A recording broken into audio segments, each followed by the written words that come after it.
Treasure hunting. It's not just for movies with Nicolas Cage and Jack Sparrow. It's something we all experience in fortune cookies, thrift stores, and mystery boxes. But did you know one of the biggest treasure hunts is happening right now in your neighborhood? Yeah, that's right, in your neighborhood. A treasure hiding in plain sight.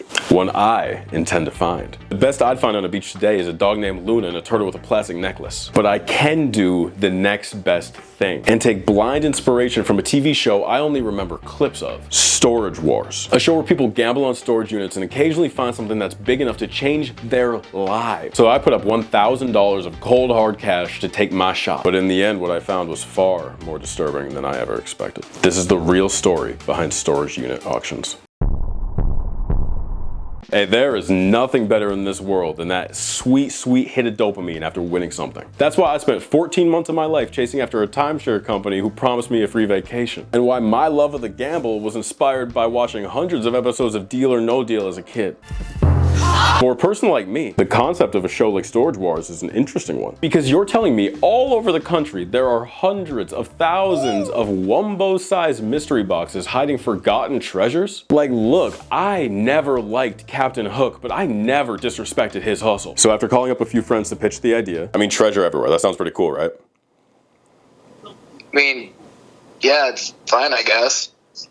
And watching 5-minute clips of big wins, I knew I was ready to begin my hunt. But let me say this up front. I don't think I ever watched a full episode of the show Storage Wars until I was about halfway done filming this video. And listen, that was a big mistake. The only thing I remembered from the show were the big wins and that one guy who kept going, yo! So I encourage you to stick around and follow me through this journey because my ignorance led to this being the most difficult video to film so far. And not for the reasons that you might think. But I'm getting way ahead of myself right now. Let's talk about what storage units are and how I won 2 auctions. Storage Wars. It's probably the biggest exposure that the general public has to the storage auction concept. The very first episode of the series starts like this. Self-storage. Over 2 billion square feet in the US alone. Enough room to house every man, woman, and child 7 times over. Yo, that's a crazy amount of space for stuff that no one wants to keep in their house. That is 71 square miles, or for my fellow Americans, 34,722 football fields. Oh, and for any Canadians watching, that's about a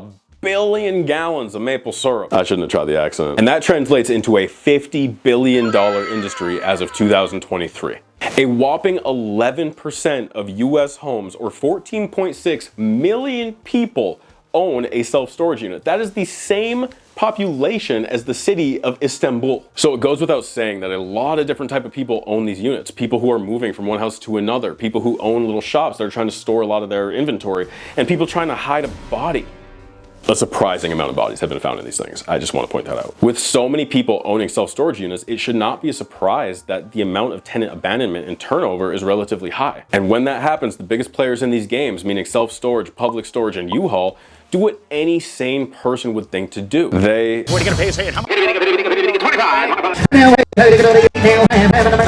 Yeah, they host an auction for what is left in those units. Side note, I don't really believe in auctioneers. I feel like they're just yelling gibberish, and sometimes they'll say like a number. Like, you can't convince me that's like coherent. You know what? Nah, let me try this. Just practice, so we're feeling our tongue, we're feeling our body, we're feeling what? Our mouth, so. 2, 2, what do you give 3, 3, 3, what do you give 4, 4, 4, what do you give 5, 5, 5, what do you... Pretty good, I know. And I'm gonna keep practicing too, because according to Consumer Affairs, over 80,000 units are auctioned yearly. But in my opinion, that is a massive underestimation, because Storage Treasures, one of the largest players in the online auction game, on their website claim that they host over 750,000 auctions every year. And people have made entire careers out of betting on these auctions. And that might sound wild until you think about how many wealthy people are just leaving their stuff behind. Recent as this year, former coach of the Los Angeles Lakers, Darvin Ham's old storage unit was discovered with a bunch of old coaching notes and things like that. To me, the only thing more surprising than finding an old NBA coach's locker is knowing that Darvin Ham actually took notes when he was coaching. So after looking at some of that information, I was sold. I wanted my own shot at finding treasure, but there was one little problem. Despite the fact that Storage Treasures hosts 750,000 auctions yearly, there were no live auctions around me. So I took a page out of my own book after reminiscing on 2020 when I became addicted to online bingo. Yeah, I was playing bingo online for money. What about it? Because there's a lot of online auction houses where you can bid from the comfort of your home. And here's how they work. Step 1, these storage companies will open up an abandoned storage unit, walk around a little bit, and take a couple of usually blurry pictures. From there, they post it online with a brief description, and that's it. Step 2, they let loose the online crowd consisting of degenerate gamblers masking as thrift shop owners, idiot YouTubers like myself, and AI bots just trying to feel something. Step 3, we wait. These online auctions usually start and end every 2 weeks, so the duration of the auction is usually 2 weeks. When that timer hits 0, the highest bidder takes it, and that's when the real game begins. Because on average, you'll have 48 hours to clean out the entire unit, or risk losing your deposit and your dignity. Weirdly enough, these auctions kind of remind me of the Pokemon TCG, because certain card packs will have a white insert signifying that there's value, usually in the form of a holographic card or a promotional card. So seeing the snapshot of what's inside these units to me feels a little bit like cheating, because you'll have an idea of what's in there, so it should be pretty easy to find those treasures, right? That's what made me confident that I knew how to find treasure. The plan is simple. Step 1, get the pirate ship. Our ship comes in form of a 15-foot U-Haul with enough space to move all the loot we find. Step 2, sail to the location of the treasure and find valuables worth enough to get my money back on these units. And step 3, because I live in an apartment, I know I won't be able to hold on to all the big items like couches, tables, or dinosaur bones. So I'll be bringing those bigger items to local shelters and places like Habitat for Humanity in order to try to at least give back something. Anything we can't donate there, we're gonna bring to Goodwill. And if there's anything left after that, we're gonna bring it to an environmentally conscious trash disposal location. So without further ado, let's win some auctions. Yeah! Now's the time to do some degenerate gambling. I found 2 websites that look pretty reputable for storage unit auctions. Those websites being Storage Treasures, Hunt Bid Win Profit, and storageauctions.net. And I don't mean to sound like Justin Bieber here, but I like that laugh. now there's a few things you need to know about these websites. The first is that all of these auctions listed here are on timed bids. You can see there's 9 minutes left, 9 minutes left, 1 minute left on this auction. And all of the information we have is specifically what is in the photo. So I Googled the wealthiest zip code in Oregon to find where I could potentially get some rich people's crap that they forgot about. And the #1 result on Google is 97034, which is in Lake Oswego, which I think is where Damian Lillard lived before he hooked up with Glorilla. Our budget today is $1,000. We have to acknowledge that things like this, the $2,200 bid is a little bit outside the range. And also, we need to consider the time limit. Most of these are closing within 16 hours, so I'm gonna have to actively be betting on them against other people who probably do this a lot more than I do. This one mainly looks like it has clothing in it.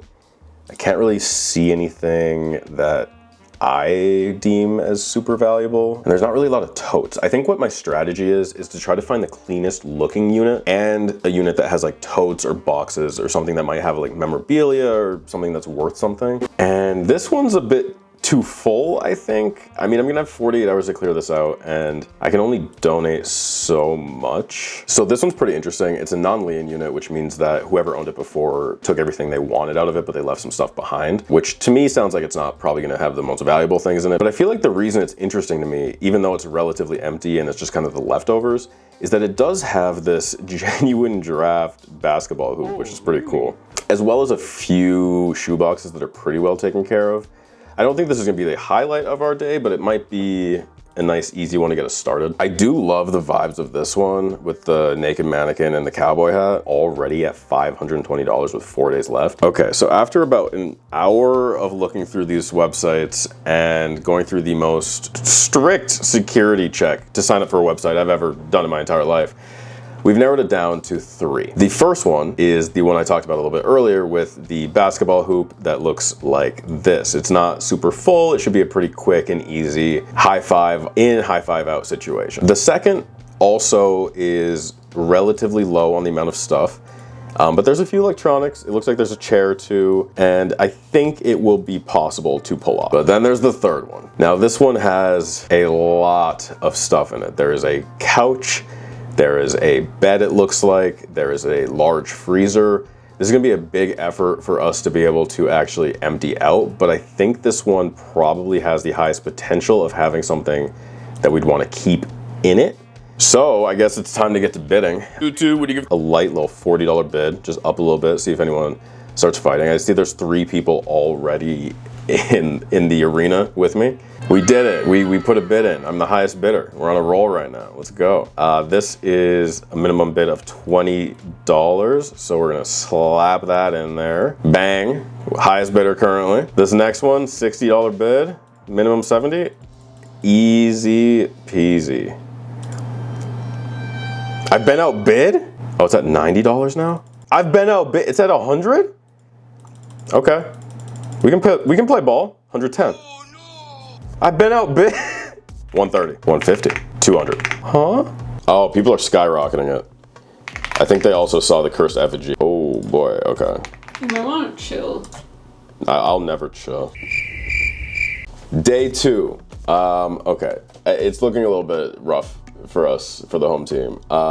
This one rose to $100. This one's at $420. I mean, I've favorited a few others that I saw. Somehow I already lost out on one. I guess the bid ended at like 1 p.m. Okay, it's officially the next day. 2 minutes left. I want to bet within 1 minute so I don't give the other person time to come on, readjust, and up their bet. It's pretty stressful just sitting here for 3 more minutes waiting for someone to outbid me. Okay, we only have 30 seconds left. Never mind. Okay, this time only 46 seconds left. It looks to me, let me refresh this, like no one has placed that bid since the last one rudely interrupted me. Every single time I bid to extend it with 5 seconds left, someone else extends it. Who is watching storage units this closely in Portland, Oregon? Maybe it's like a bot that someone else is running, like for their resale business, maybe? Which means I just have to outbid their max. 10, 9, 8, 7, 6, 5, 4, 3, 2, 1. Did I win? Yeah! Let's go! Woo! 210. 210. Okay, we got one. Reminder, I still have this one to win. After a half an hour of going up, we are at $560. 5 seconds left on the clock. Are we going to lock in the unit? We did it. Okay, we did it. We won 2 auctions. The next step was to wait for the 2 units to call us and schedule a time for pickup. The one that contacted us first was the one with the basketball hoop in it. We agreed on the following morning, which was a Saturday, to come and pick everything up.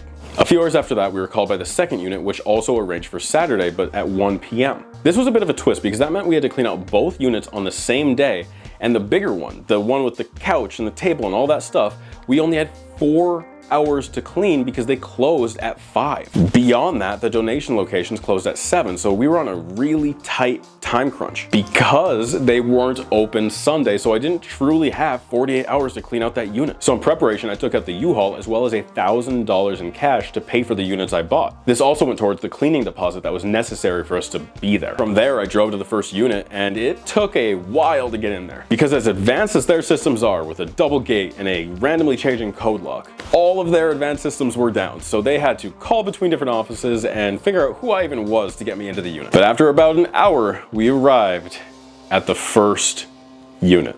Okay, we're finally here. I'm very excited to do our own version of Storage Wars. We got the whole crew, Juliana on the camera, me, and you know Cody. Our goal today is to not only make back the money that I wasted on these storage units, but also donate to some good causes. Let's see what we got. Pretty empty. Wow. The first thing that catches my eye, the Miller Genuine Draft backboard. I think this is probably custom. I reckon it can go for anywhere between $5 and $150. And then we have a TV here. Looks like a Samsung TV. One of these could go for anywhere from $1 to $10, I'm sure. We also have an authentic Oakland A's clock in here, made of plastic. I feel like the right collector could get this for anywhere between 50 cents and $10. Rest in peace, my Oakland A's. Rest in peace, the A's. Here we have some special limited edition wood ones. That's some big wood. Yo, wait a minute. This is a good printer, actually. We've been looking for a printer. Printing out, oh, and it scans. Yo, that's actually kind of fire. Ooh, we got a little, what is this? 1 of 1 Michelangelo? Oh my God.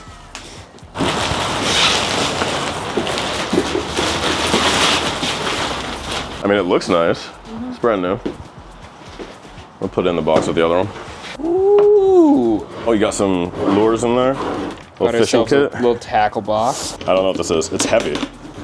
It's a sound deadener. So it's like to absorb sound, I think. Oh my God. We can take HD TV on any adventure. We can sit outside in our camping chairs looking at a TV for some reason. Oh, thank God. Literally. That is not an automotive air filter. House air filters. These are a lot of house air filters. You know, I just realized that this is probably going to take a lot longer than I thought it was. This is only the first unit of 2, but luckily for me, no matter how long we're here, I know that Raycon's 32-hour battery life is going to keep me entertained. Thanks to Raycon's everyday earbuds, no matter if you spend all day running or rummaging through menacing-looking storage units, they have you covered. And if you're like me and fail to plan ahead so you only have about 4 hours to clear out 2 storage units, don't worry, because Raycon's active noise cancellation will keep you locked in the whole time. Because when I have these in, it's just me, my music, and no distracting sounds. Plus, their sleek charging case will get your earbuds charged up in only 10 minutes for 90 minutes of playtime. Oh, and the best part about Raycon, they're affordable. I mean, you guys know I'm all about a deal, right? And I don't think you can find a better price point on the market for such quality earbuds. Because Raycon guarantees quality for the price, unlike these storage unit auctions. And in the unlikely event that they're not the perfect fit for you, don't worry, because Raycon has a 30-day guarantee. And now is the perfect time to try Raycon if you haven't before, because the holidays are right around the corner, meaning that Cyber Monday is right around the corner. So what are you waiting for? It's time to save big for Cyber Monday. Go to buyraycon.com/Elijah today to get up to 30% off site-wide. That's right, you're gonna get up to 30% off everything on Raycon's website when you go to buyraycon.com/Elijah. Thank you again to Raycon for sponsoring this video. How are you feeling? I'm feeling like, even though this was a small one, there was a lot of stuff to look at.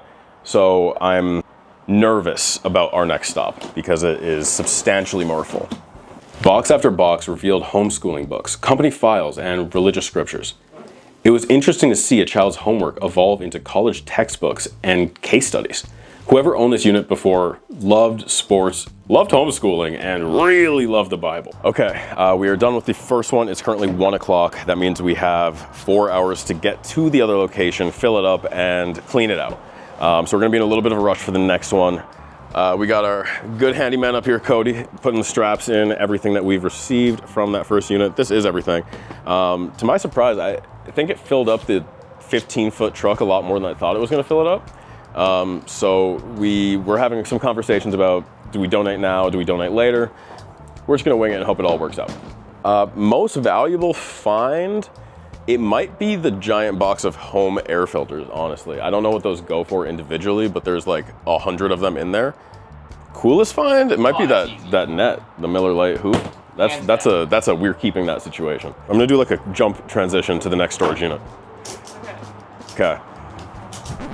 Wait, before we get into the second unit, I want to first talk about Storage Wars and why I regret not watching a full episode before we started this project. As I mentioned before, there are 2 types of units. Units like the ones that we just cleaned out, which are known as non-Lien units or manager specials, where the storage company owns the units outright, either because the person signed them away or as they were emptying their stuff, just left the rest there. In other words, these are the Natalie Portman units, the ones with no strings attached. But the more popular units are Lien units. These are auctioned off because the previous owner couldn't keep up with the fees. The storage company has a Lien on the unit, meaning that they own everything inside as collateral for those missing payments. The one thing that does not go to the new owner of the unit are the quote-unquote personal files. According to most auction houses, including the one that we used, those are defined as items with an address, items that contain pictures of the family, identification cards, things like that. But nobody supervises the cleaning process. And you're never told what happens to those items. But the storage companies do usually request those back. In my mind, while I was doing this, I thought that was most likely to protect the privacy of the previous owner. And until we arrived to the second unit, I didn't think anything at all. Because the closest thing I found to a personal document in that first unit was old math homework. What I didn't realize is that with a Lien unit, because it is sold due to missed payment, the previous owner is never given the chance to define what does and doesn't matter. And that's the problem. What defines personal or sentimental isn't up to me, and it's not up to the storage company either. It's up to the person who owned it, and they're not here to make that decision. Something I might have known if I just watched the full first episode of the show. Self-storage, over 2 billion square feet in the US alone. Enough room to house every man, woman, and child 7 times over. Behind these doors are some of the world's best kept treasures, but when storage bills go unpaid, the contents within are put up for auction. Now, if you're thinking that's pretty messed up, me too. I promise there is a somewhat happy ending at the end of this, but first it needs to get a little bit heavier. Though while I was arriving to that second unit, none of that was on my mind, because the manager who was there on that day treated the whole process just like the previous unit we went to. I arrived in our big rented van, we gave him $560 cash plus a $100 cleaning deposit and got to work. But all right, I can finish my jump now. Okay, we're here, we made it. It's not as deep as I thought it looked, but it's substantially more full than the other one was, so. Yeah, that's out. Yeah, that's good, that's good for now. There's actually a whole nother couch. There is a whole nother couch.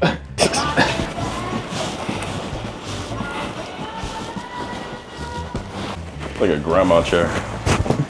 Probably is.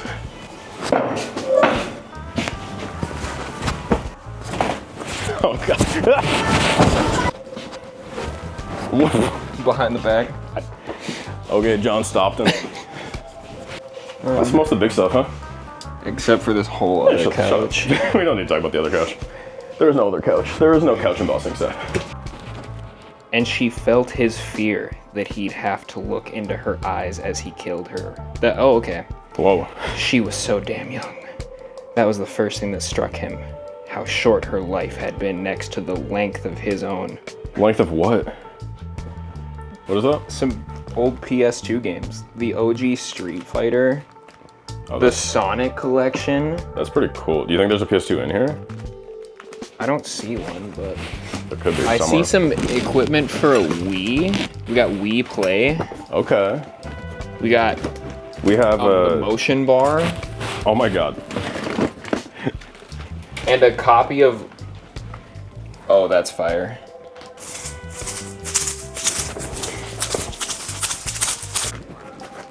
These are in terrible condition, but they are Generation 1 Pokemon cards. I mean, they're not worth anything because they're so beat up, but they are definitely worth holding on to. We are deep within the back rooms and about 2 hours in to this project. As we go through everything, despite some interesting finds, I don't think anything is super crazy, but I think the one thing that's really standing out, to me anyway, is that this is just sad.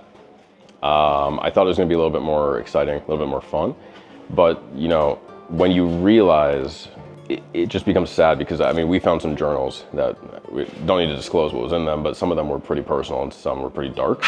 So kind of categorizing a entire family tree, really, just by looking through a storage unit is a little more depressing than the Storage Wars show makes it look out to be. Okay, we are stuffy. It was really dusty in there, but we're done with the first load. We did not get the large sectional couch out, but we made a deal to come back on Monday for it.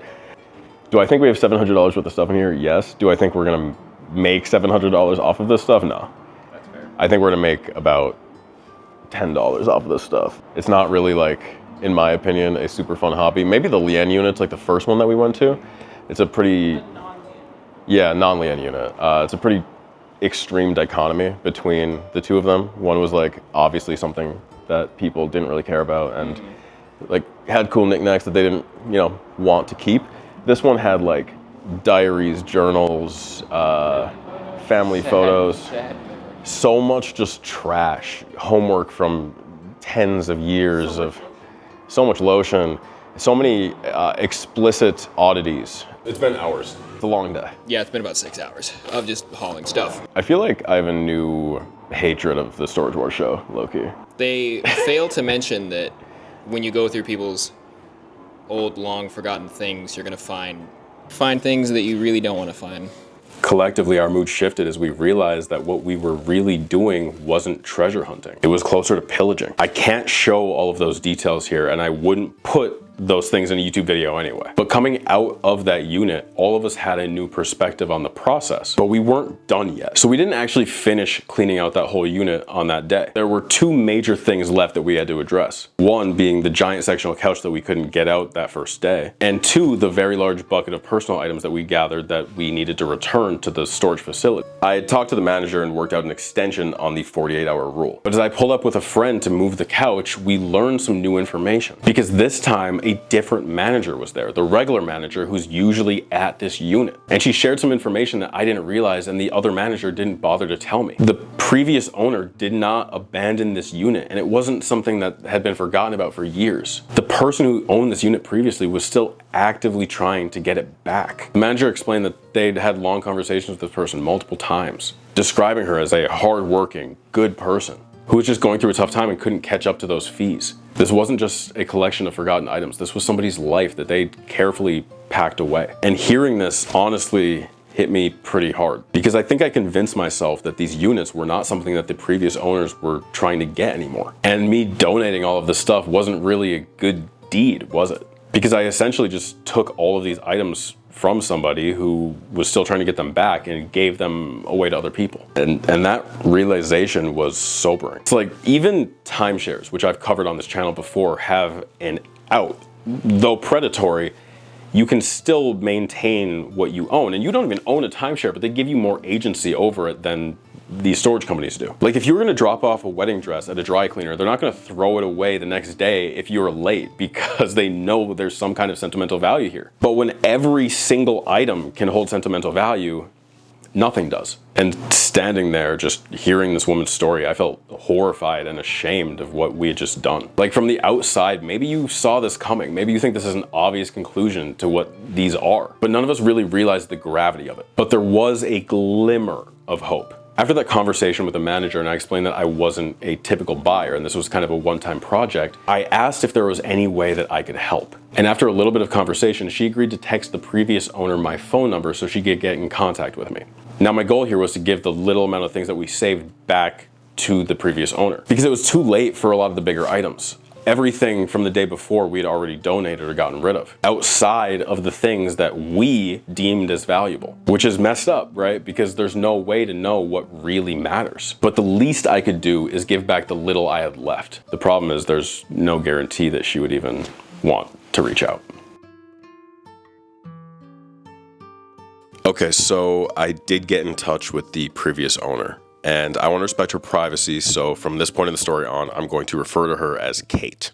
She did reach out to me on that same day, but unfortunately it was at 6 p.m. and we only had the U-Haul for a couple of hours. If you remember, I only thought this was going to be a short in and out operation to get rid of that sectional couch. I didn't know we were going to get the rest of this information. So after the manager texted her my number, I held on to the U-Haul for as long as I possibly could, but when 5 o'clock came around, we had to donate the couch because we ran out of time with that rental. Nonetheless, when she reached out to me, we texted back and forth for a little while and then set up a time to have a phone call conversation. And man, was I afraid to get on that call. I was apologizing profusely for being in the situation in the first place. I felt like I had done this to her by getting rid of all of her stuff. I felt like it was completely my fault. And I still kind of feel that way. But on the call, she'd reassured me that if I wasn't the one to get that unit, someone else who was maybe like a reseller would never have thought to reach out in the first place. And she kept reassuring me that she was super appreciative, but as much as she was appreciative, I could only give her back a portion of what she had lost. And again, for privacy, I chose not to film this next portion, but I did end up meeting up with her a few days after that. And when I did, I returned to her every single item that we still had from her storage unit. And we had a pretty short interaction. It was raining and she had to work later that day, but the one thing that's going to stick with me that she kept saying was that she was just so excited to run her hands through her items again and just hold them again. And I'd offered her the chance to use my platform to share her story. And while she seemed interested, it just has not worked out up until this point. Life is unpredictable, and we all need to handle things in our own time. So if we do end up reconnecting, I will absolutely give her this platform and post a follow-up video sharing her story. She deserves at least that. So what are the takeaways here? For me, my feelings are a bit complicated. On one hand, I feel good that I was able to at least return to her some things that she would not have had otherwise. On the other hand, every single portion of this process was painful. The what ifs keep popping into my head. Like, what if the other manager had been there that first day and we had a chance to connect earlier? Maybe I could have given her everything back and not just like 2 boxes. What if I never made this video in the first place? I mean, I don't know how much you can tell through the camera, but this was a very difficult thing to do.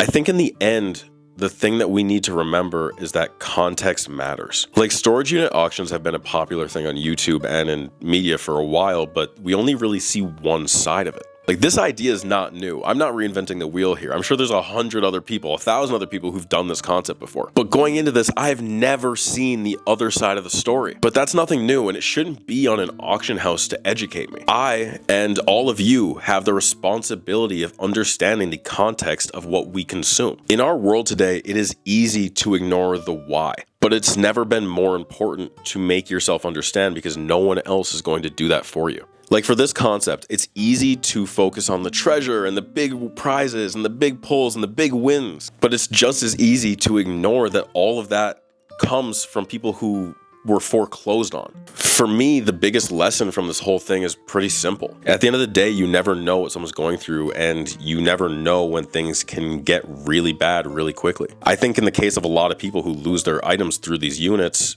that's what happens. So just remember that not all treasure is as good as we think, and not all of it's forgotten.